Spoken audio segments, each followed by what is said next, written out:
All I see is homicide. Niggas moving hella fast. What up, dog? Revolution televised.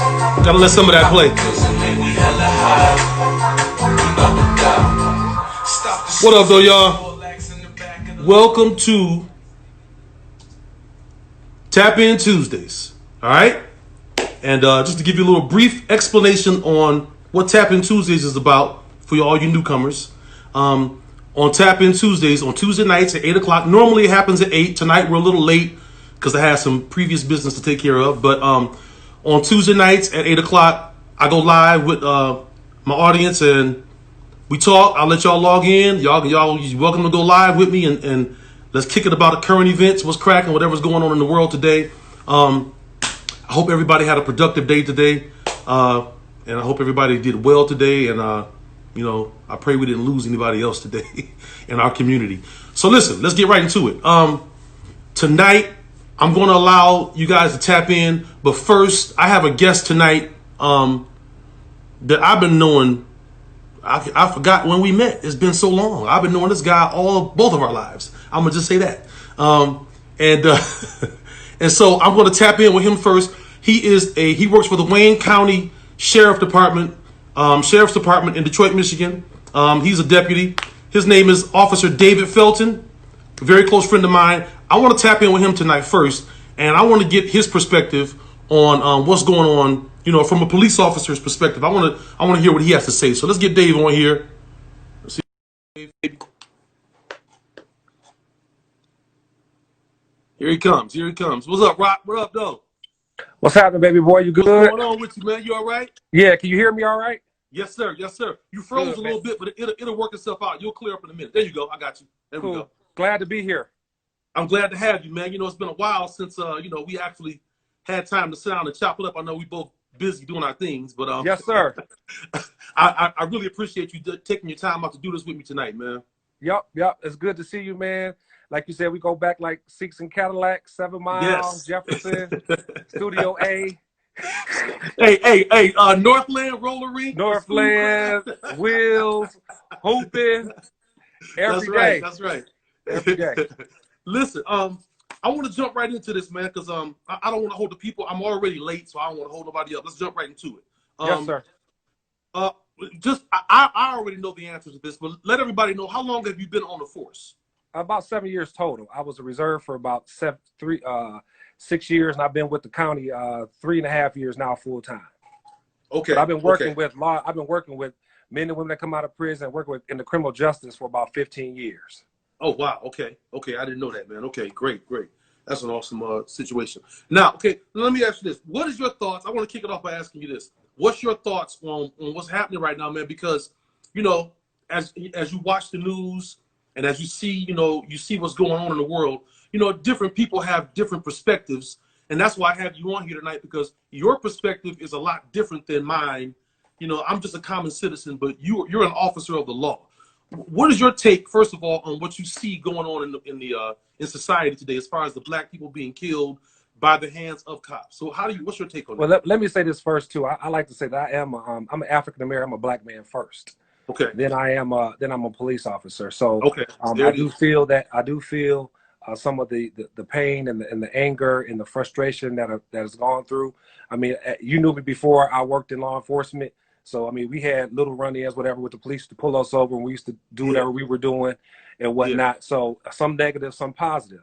But again, I think, you know, I just don't want to have a cookie-cutter approach saying that all police are bad or anything of that nature. However, it's a sad scenario, sad commentary to see what's happening, especially in Minneapolis. I think that was a straw that broke the camel's back. And even though from the large scheme of things, I've been having these conversations lately, the reason why we are having the reform in the police as a whole is so slow is because of the larger scheme of things. There's a small amount of the brutality that goes on, but that doesn't lessen the intensity of how it affects us as African American men, or my son or my grandsons that might come, or my nephews or whatever. And even women are suffering from these types of things. So wrong is wrong on whatever spectrum you want to paint it or whatnot. So whenever I have a debate with anybody about it, I'm not wrong is wrong, flat out. And so, Yeah. you know, if you're killing somebody, if you're hurting somebody, and especially our job is to protect and to serve. And if we see somebody that's in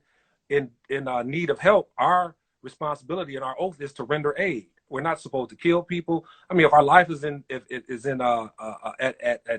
risk, then we need to do what we got to do. If I got a badge, you can't respect the badge. I got a gun, you have to respect that.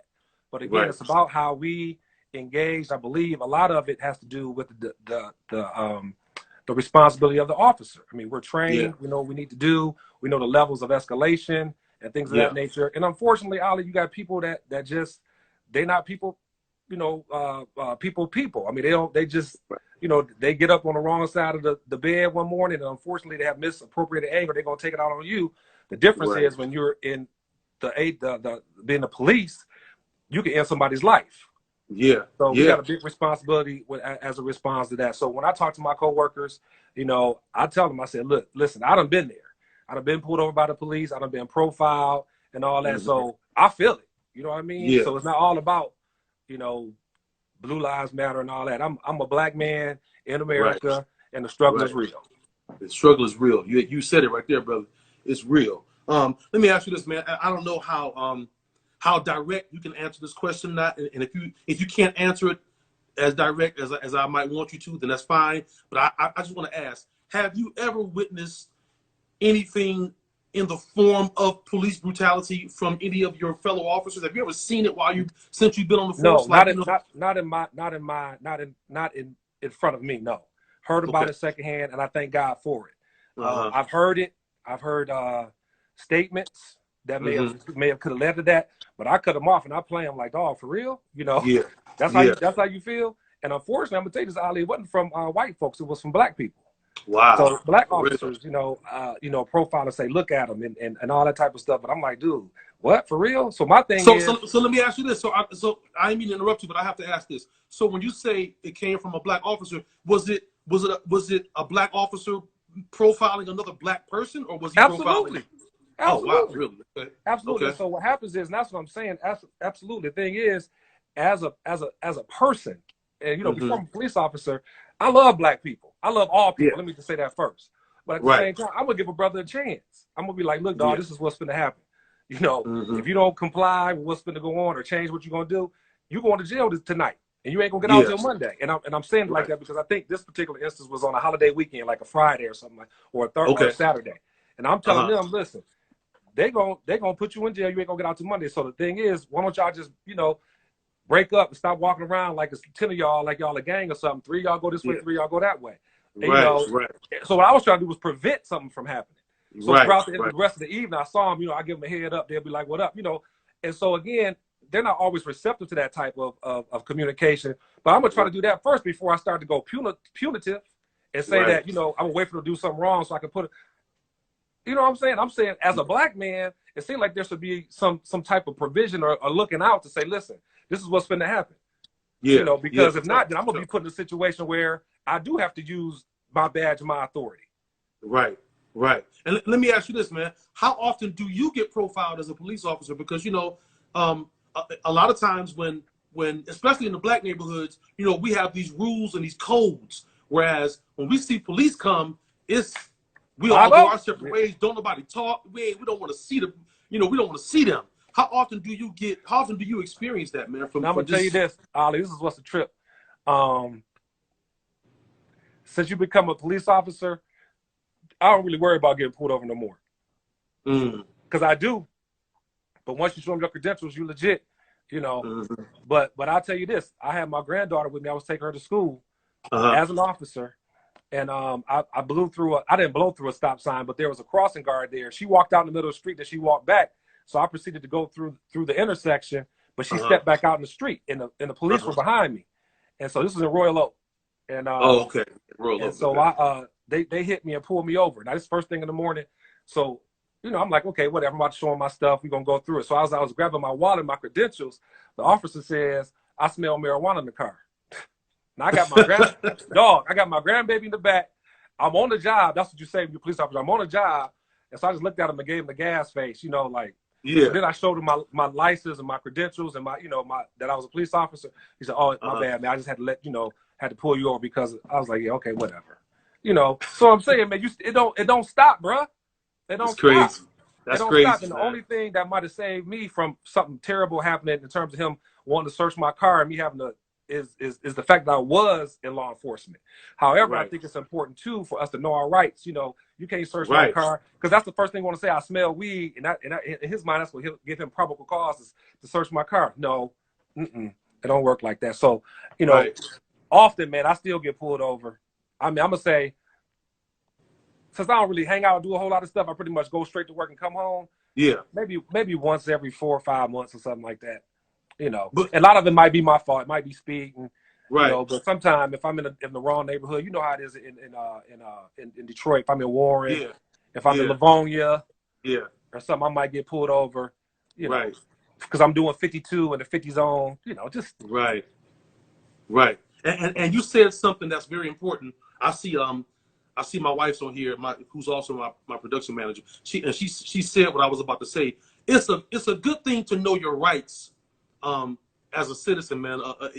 It's just I can't preach that enough, man, because like, you know, a lot of times when you are stopped, let's just say that you are stopped by some racist cop who's trying to do something crazy. I'm not saying this always works, because we do have video evidence of them not wanting to hear nothing you got to say. They just want to be who they are, you know. But if you know the law and if you know your rights, a lot of times you can save yourself too from a lot of crazy stuff happening. You know what I'm saying? yeah. And I'm gonna tell you this: self-control is significant because, you know, just like you said, it may not always be a racist cop. It could be a black cop that's having a bad day. Right. You might Right, remind right. him of the guy that his wife left him for, or whatever, or old ex, whatever. Right. I mean, I had a guy pull me over on 94. I was headed toward from like Ann Arbor back toward the city, pulled me over, and he was in the passing lane. I went around him. I was speeding, but he was holding up traffic. So he pulled me over. I said, "What's up?" He said, "You think you just go around me, whatever." So I gave him my stuff. He said, "So you think because you a police officer you can just go around me?" I was like, "Man, write me a ticket or let me go." That's all I said. He was still trying to give you a hard time. I don't recommend anybody else say that, but I'm like, Right. I ain't finna argue with you. Right. You know what I'm saying? Right. Because it ain't nothing good. You got a gun, I got a gun, you on a job, I'm on a job. So Right. it's about, you can't control how other people or what other people do, whether they're police or whatever, but you can't control you and you getting out of the situation. And That's I'm a good saying, point, I mean, I've been pulled over a lot. I mean, I had transparent moments before, you know, I got into law enforcement. I mean, I remember one time I was in Canton, coming back, got pulled over. It was on Michigan Ave. The lights it was dark. It was a little officer. I was in the wrong. I was driving with a license suspended. And I was like, "Yes, sir, no, sir." People like, "Why was you doing all that?" I said, "Why? So he could pop me and drop me off one of these ditches and nobody never find me?" You got I'm just gonna be honest. Ollie, I want to live. That's real talk. I want to live. Now, if you want to be a tough guy and all that and go ahead, that's on you. But my thing is, I'm not going to have court on the side of the road. If the guy was disrespectful or he did something where he violated my rights, I'm going to try to document everything I can when I get back and try and file a complaint and go through there. You know, a lot of times we get emotional. We want to cuss somebody out. We want to fight them. We want to do all that. The pen is mightier than the sword. Not all the time, but it's better than that. To me, because the thing is, though, I could resist arrest by saying, you know, no, I'm not going to give you my ID, or no, I'm not going to do that. So what they'll say is they'll say that's disorderly conduct. Disorderly conduct can be anything. Yeah. And so y'all don't know that. Let me say this, because you're talking about something that I promise you, I was just talking about this last night. I promise you I was. My wife and I were having a discussion about when young black men and women get pulled over by the police, how they should respond. And I think it's very important that we teach our children, our kids, how to respond to police officers whenever they get stopped. A lot of times what we'll see the police will pull somebody over, a black person over, because we're talking about them. I'm just talking about black folks right now. They'll pull a black person over and they'll ask for all the credentials, all, you know, the ID or whatever. And then instead of, I mean, I'm saying if you're legit, I'm talking about if your paperwork is legit. I ain't talking about if you got warrants. I ain't talking about none of that. If you got warrants and you run or whatever, that's on you. I'm talking about the legit folks. Right. You know, if you legit, this is my take on it. If you out on the road driving and you are legit, your paperwork is cool and your L's are good and everything, then to me, in my eyes, complying get you out of that situation faster. Not unless you run into a cop who's just a jerk, like you said, who had a bad day. That's another story. But I'm just talking about teaching our children, teaching our kids when they're driving on the road how to comply if their paperwork and stuff is legit, so that they don't have to face, you know, a certain situation. You know what I'm saying? Yeah, and you have to, man. You got to. My kids are 33, 26, and 23. Uh-huh. And I tell them all, man, like my oldest daughter is the one. We were living in Canton, and a police officer pulled her over because one of her headlights was out, and it was during the daytime. And so I was like, so when he was trying to justify to me that she had faulty equipment, I was like, oh, it was during the daytime, and you trying to tell? I mean, I said, really? During the daytime? And so what he said was, if you want to file a complaint, you can write a complaint and whatever. Now, you know, so unfortunately, man, everybody that has a badge, unfortunately, they don't have integrity. Okay, right? That's true. Unfortunately, they don't have the confidence and the self-assurance of who they are. Some of them they searching. Some of them might have been some punks in high school when they was younger, and they were bullies. It's bullies with badges now, and unfortunately, and that's what I'm saying. You don't know. I don't have enough time to profile you as a police officer to figure out why you pulling me over. All I can do is go in my mind and think the worst, like, you know, this white guy pulling me over for this, that, and whatever. When I worked at UPS, when we was hanging out back in the day, I used to work at UPS. We used to go skating. I used to finish skating at 2, go home and sleep for an hour or whatever, and go to UPS at 4 o'clock in the morning. I used to get pulled over by Livonia police at least once or twice a month. And they tell me I fit the profile of somebody or the description of somebody that just did something. I said, y'all know me. Y'all know this is when I go to work. When I had that blue and white Jimmy, I go, you know, it's the same thing. Right. And so that's why I think I'm super sensitive to the anger and the frustration that a lot of people have, because I've experienced it and I know it's real. Where a lot of people think it's a myth or that it doesn't really happen. You know, and that's why too, being in the job in the position that I am, I try to change the narrative and change the appearance in terms of, you know, community policing, engaging with people, giving them a different perspective of law enforcement and police, at the same time acknowledging the fact that their experiences and some of their feelings are real and legitimate. You know, a lot of times they're like, oh man, that don't happen. And that's not true. The fact of the matter, it does happen. I'm a witness. It has happened to me.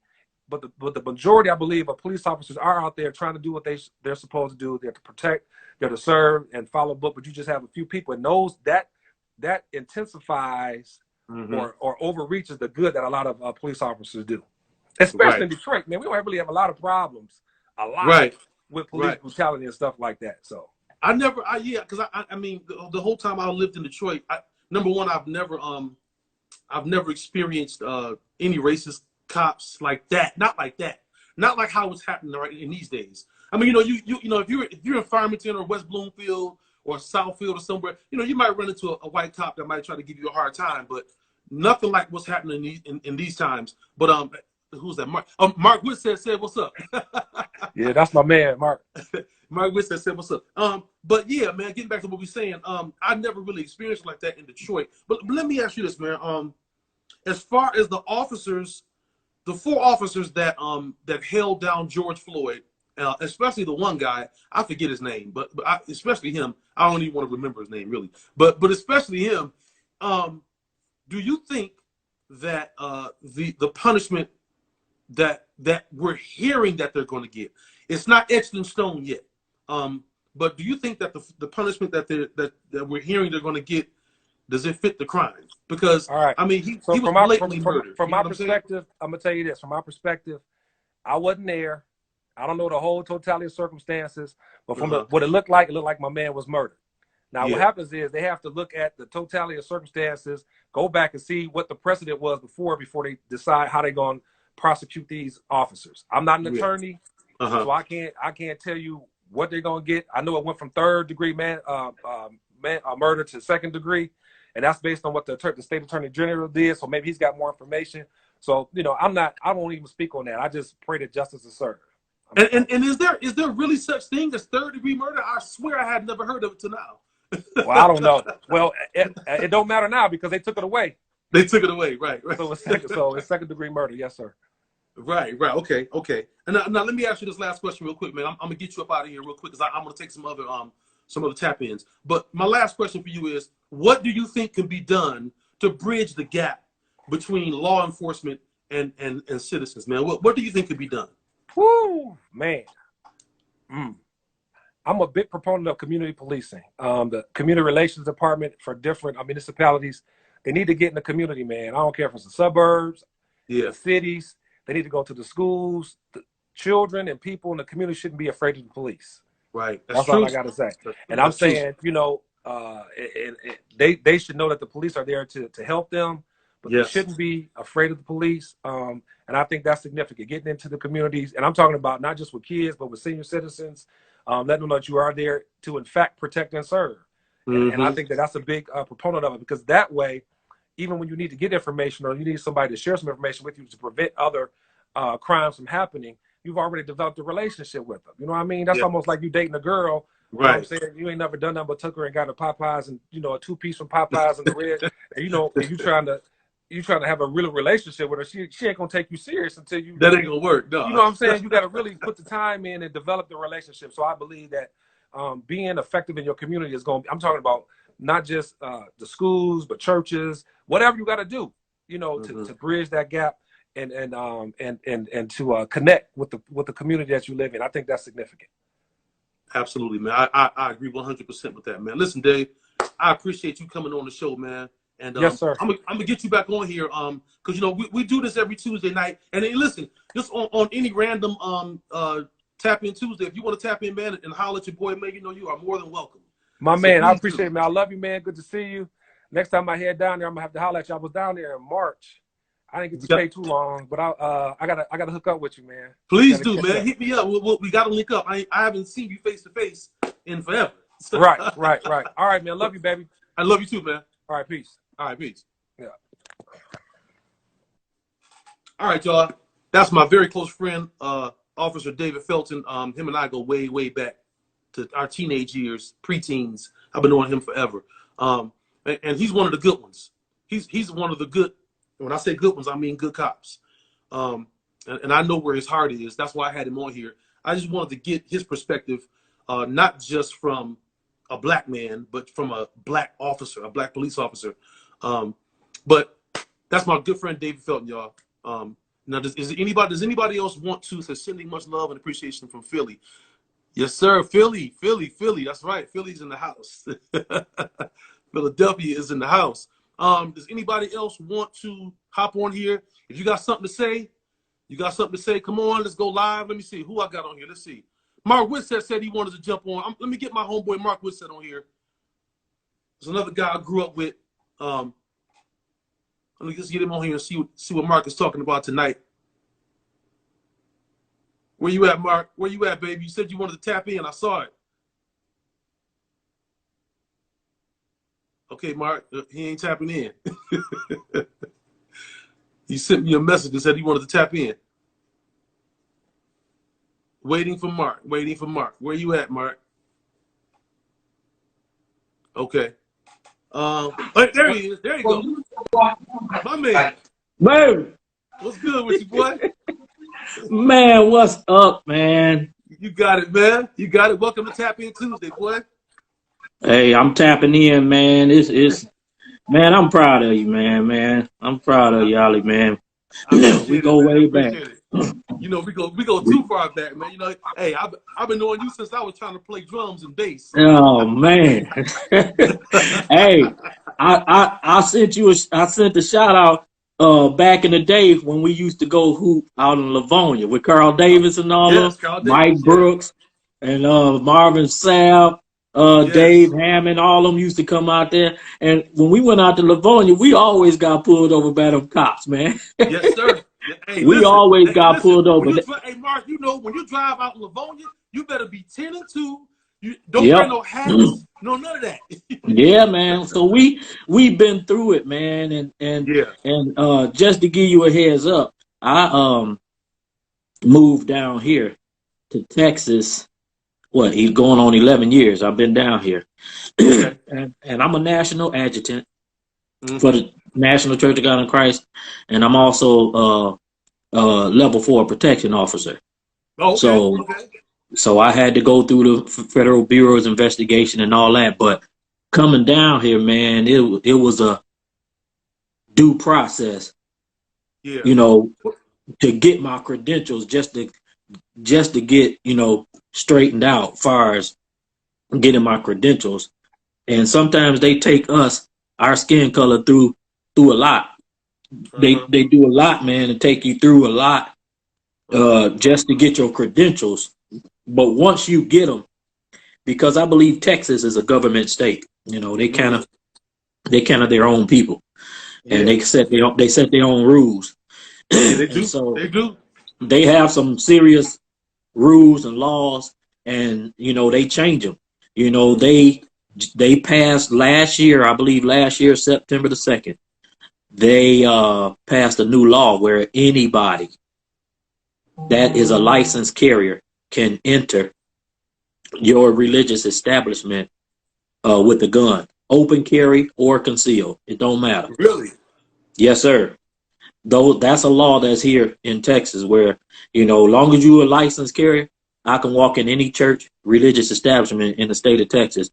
My gun visible on my, I can walk right in. That's very, very dangerous.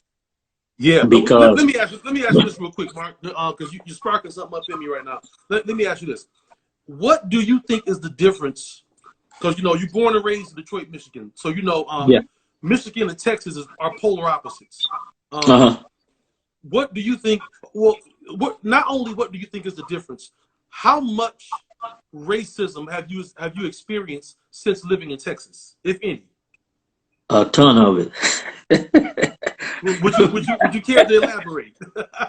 Oh man, I've been in scenarios. I've been in situations where police pulls you over.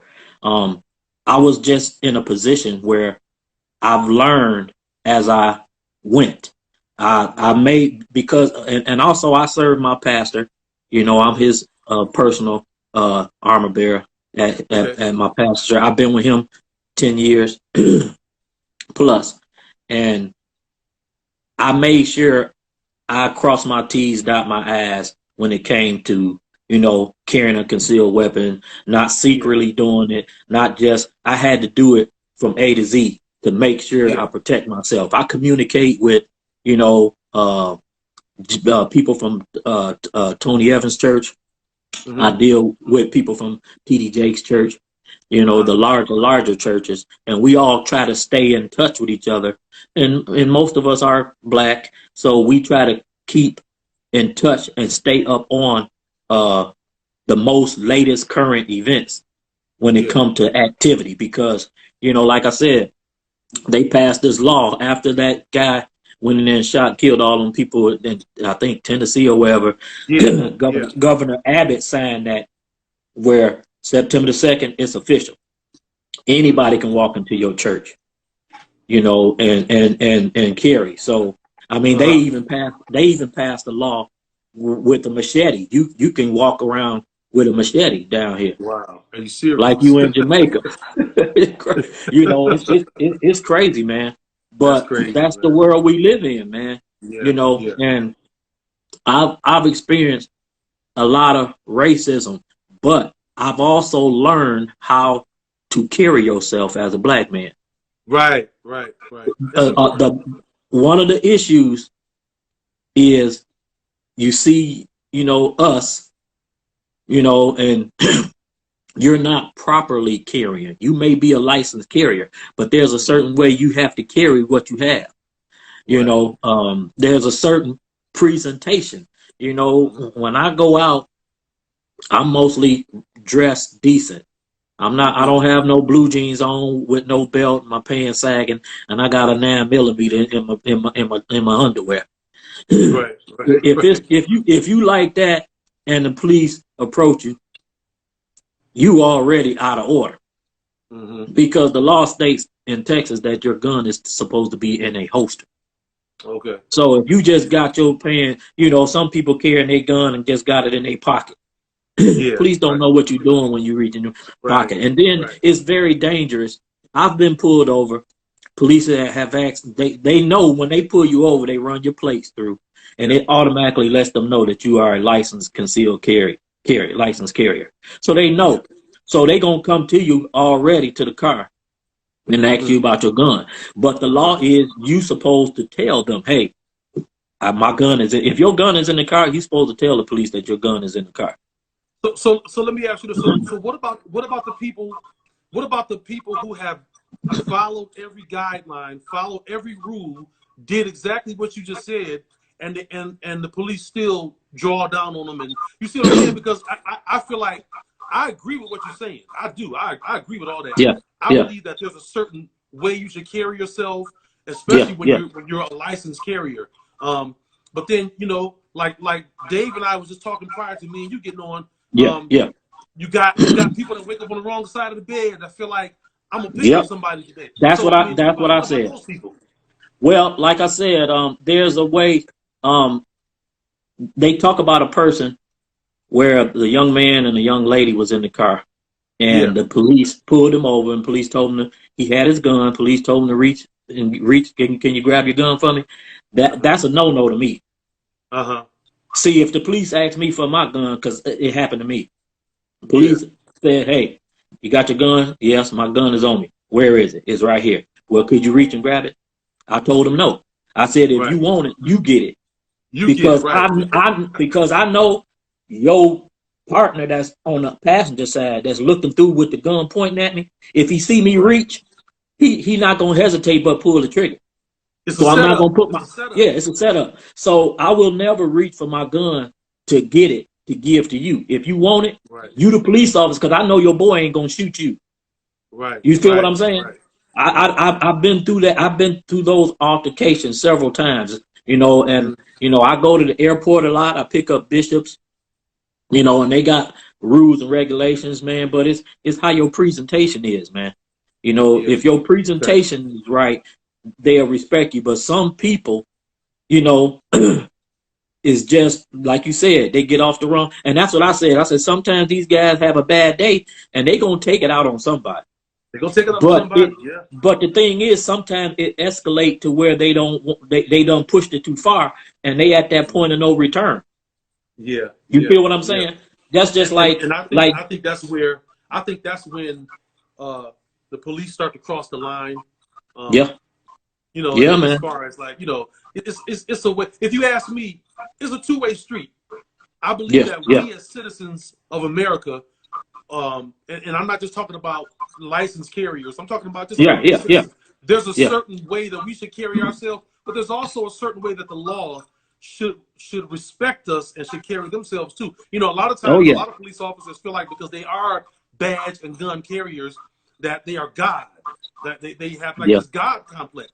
And you know, that's where they cross the line, if you ask me. But let me ask you, I gotta get out of here real quick. Let me ask you one last question. All right. And it's the same question I just asked Dave.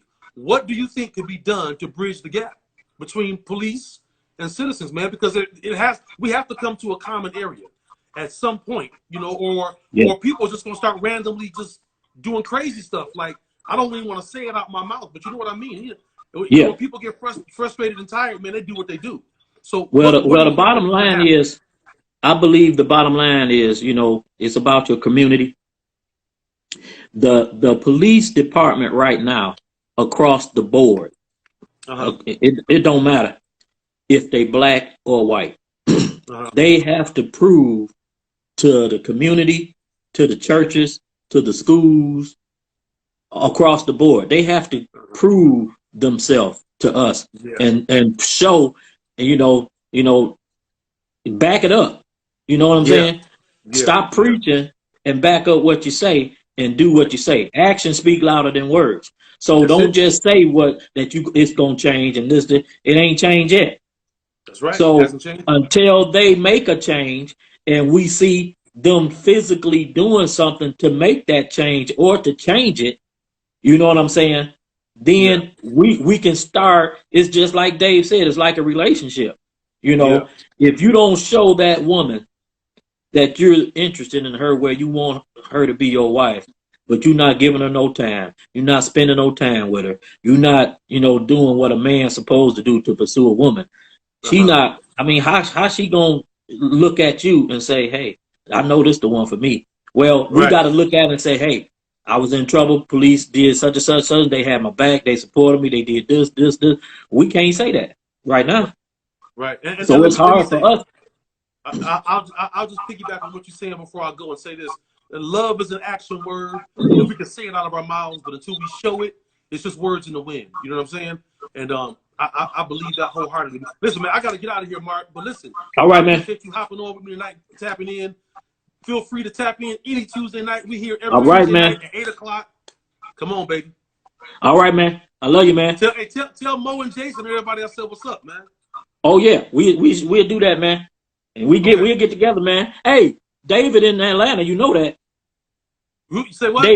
David Williams in Atlanta. I know, yeah. You know, we just became friends on Instagram and Okay, Facebook okay, a couple of weeks ago. okay. So I'm gonna holler at him for sure. Yeah. All right, Yeah. let's talk, Okay. man. One love, man. All right, man. All right, take it easy. Later. Yeah. That's my homeboy Mark Whitsett. Another one from back in the day. I've been knowing him forever. Me and his whole family, we are very close. But yeah, you know, hey, listen. At the end of the day, you know, like I just said to Mark, we should carry ourselves a certain way when we're out here in the streets and doing, you know, going about our everyday task or whatever we're doing. But at the same time, I feel like there should be a certain level of respect from the law to us. You know, they really work for us. You know, our tax money pays their salary is what I was trying to say. Hey Haley, what's going on, baby? What's up, Haley? Our tax dollars pay for their salary. So yeah, that's all I wanted to say on that. But anyway, yeah. Anybody else want to tap in? I'm giving us only a couple of minutes. I started late tonight. Now next Tuesday we start at 8 o'clock. We'll do like maybe the full hour next Tuesday, but I'm not going to go the full hour tonight because I'm starting so late. I got called in to do something and I had to go do it, so that's why I'm so late tonight. But does anybody else want to tap in and holler at your boy about what's going on? Anybody else? Let's see who we got here. Anybody else? If you do, come on, let's get it. If not, I'm gonna give you about 30 more seconds. I'm gonna yap for another 30 more seconds, and then I'm gonna sign off. Does anybody else want to join in the conversation? You are more than welcome to. I see Detroit Mo. That's my cousin from Detroit. What's up? What's up, Mo? What's cracking with you? What up? Who's this? Dinky 801. Oh, that's Dave Felton. I'm sorry, I just talked to him. Okay. Who we got? We got Miles David. Miles _ David. Thank you for joining. Thank you so much. We got a couple of people on here tonight. I don't recognize. Who we got? Tina Brooks Cooper. Tina, what's going on? I pray all is well with you. That's my sister. Yeah. So anybody else want to tap in and talk? Anybody. What's up? Let's go. Anybody. If not, I'm going to be signing off early tonight, y'all. I hate to talk and run, but like I said, I started kind of late tonight. I just wanted to get on here and really basically get the perspective from Officer Felton and have him speak on what's going on. That was one of my main reasons for doing this Tapping Tuesday tonight, because I was going to cancel it because I was late, but I had to get his voice heard tonight. But if nobody else is going to tap in, I'm going to be ending the show right now. And y'all make sure, listen, this coming Thursday, I have Candid Conversations. Tap In Tuesdays is Tuesday night. Candid Conversations Thursday night. Listen, y'all don't want to miss Thursday night. 8 o'clock right here on my IG Live. I have super producer Laney Stewart. He's coming through. What up, Logic? I got super producer Laney Stewart coming through Thursday night. We're going to chop it up. We're going to lay it all out. We're going to talk about the music industry. We're going to talk about some politics. We're going to talk about all that stuff. This man has worked on everybody from Chris Brown to Charlie Wilson to a plethora of people. I'm not going to give all of it away now. But Thursday night, you need to be right in front of your phone, your device, whatever you watch this thing on. And 8 o'clock, Candid Conversations, y'all, Laney Stewart. And then next Tuesday, the following Tuesday, we're doing Tapping Tuesday. It starts at 8 o'clock, all right? From 8 to 9, all right? Let's go, y'all. I appreciate everybody for logging in tonight. And those who tapped in, I really appreciate you. I have much love for you. And I hope everybody has a blessed and wonderful night. All right?